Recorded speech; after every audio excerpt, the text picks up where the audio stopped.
Here we go, grade 9 students. We continue with the respiratory system chapter, and we have some notes. We have to cover them in this presentation of activity 3.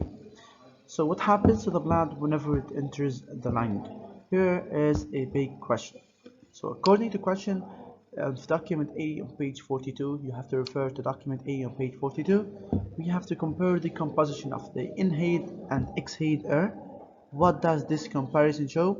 Interpret the result shown for oxygen and carbon dioxide gases.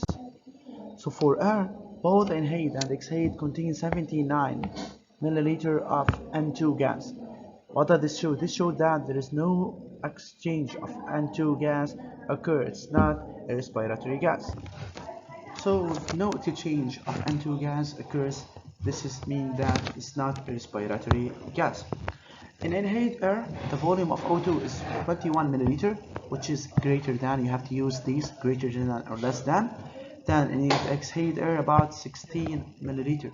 This showed that O2 diffuses from inhaled air, medium rich in oxygen, to the alveolus, medium poor in oxygen.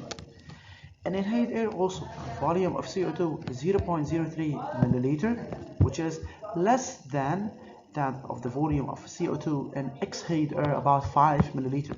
What does this indicate? This indicates that CO2 diffuses from the alveolus, medium rich in carbon dioxide, to the medium of air.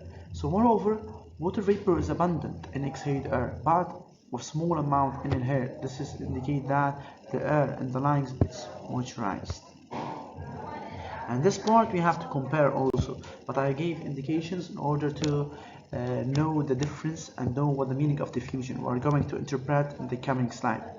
In the blood entering the alveolus, volume of O2 is about 50 milliliter, which is less than in the blood leaving the alveolus. O2 diffuses from the alveolus to the blood. In blood entering the alveolus, volume of CO2 is 53 milliliter, which is greater than the volume of CO2 in blood leaving the alveolus, about 49. CO2 diffuses from the blood to the alveolus.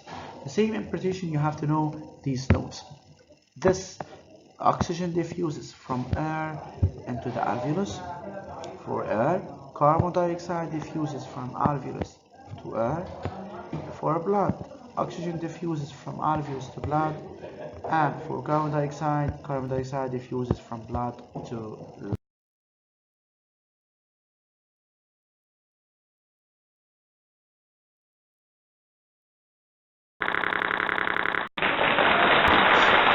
So lungs, they transport oxygen and carbon dioxide to different organs and different parts of the body. So blood entering is poor in oxygen, blood leaving is rich in oxygen. This is the difference in the colors. We're going to talk about them later on. So this is the alveoli, this is the carbon dioxide entering and carbon dioxide leaving, and alveoli, and the oxygen which is entering. So oxygen diffuses from lungs, medium rich in oxygen, to blood, medium poor in oxygen.